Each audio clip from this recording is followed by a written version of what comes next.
In grappling with the consequences of defeat, the survivors of Israel and Judah resorted to something that no army could eradicate: language and the power of the written word. The writings these survivors produced have been read and studied for millennia.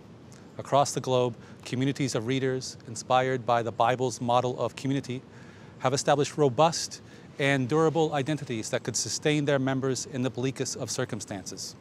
Likewise, the most influential political thinkers of the West found in the Bible alternatives to the political status quo, forms of political community that assign power to the people as a whole rather than to monarchies and aristocracies and ecclesial institutions.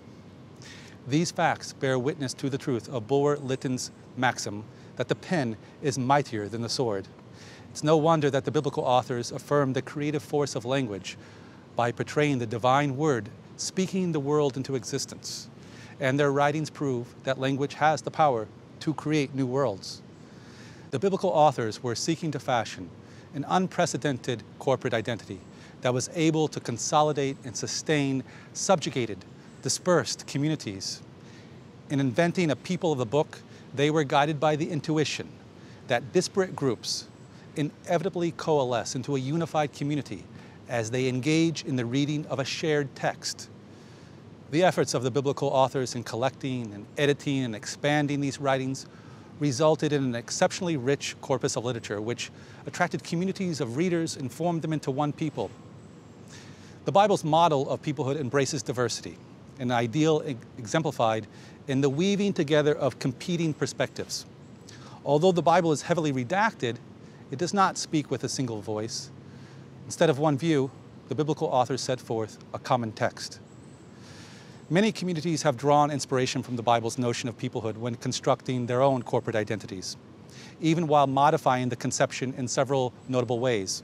Likewise, many have learned from the Bible the role of national scriptures or canons of common literature and the way these canons foster national consciousness. In countries like Germany and England and the US, as well as the colonial history of East Asia, Central America, and among African Americans, the Bible has consistently been the center of literacy initiatives and projects of peoplehood. In many of our societies, communities are torn by deep divisions, disparities between the poor and the rich, rivalries between the regions and clans, strife between ethnic groups, antagonism between political persuasions, and on and on. Perhaps what we need in our societies is a Bible.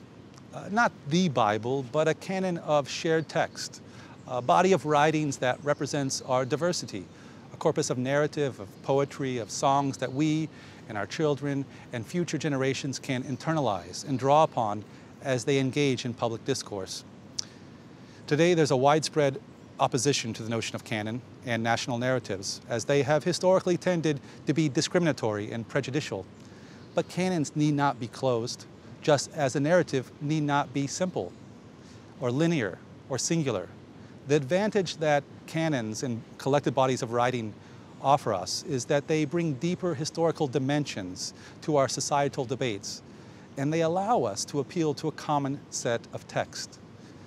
To be effective, these Bibles must approximate the richness, complexity, and diversity of the Bible that we study together, including story and song, law and wisdom. They must include diverse traditions. Above all, they must stimulate reflection on what it means to be a people and inspire a sense of kinship, solidarity, and love for neighbor. But what about the future of the Bible, the one that we studied together? In my country, the US, and in many places across the globe, the Bible is usually interpreted by those for whom it is sacred scripture and thus authoritative. That fact is one of the primary reasons why some of us today are reticent to grant the Bible a place in the public square. This is an unfortunate state of affairs. The biblical writings were once studied and appreciated by individuals of very different persuasions.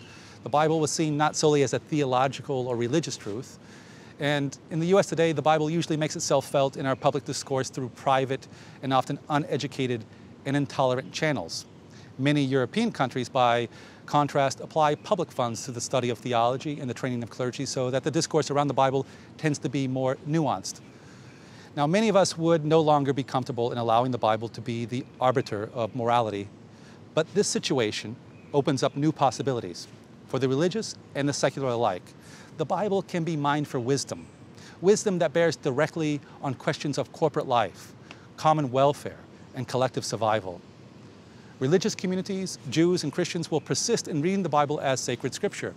But alongside these religious communities, participants in civic life, that means all of us, can study the biblical writings in order to examine the extraordinary ways its authors responded to crises and catastrophes and social rupture. As our societies face great challenges in our future, now economic, military, environmental, social, and demographic challenges, it's all the more necessary that we don't lose sight of the wisdom of our past. The Bible, given its own history of preservation and the way it has sustained communities for 2.5 millennia, is without a doubt one collection of ancient wisdom that deserves our serious engagement. But does the Bible make sense to non-theists?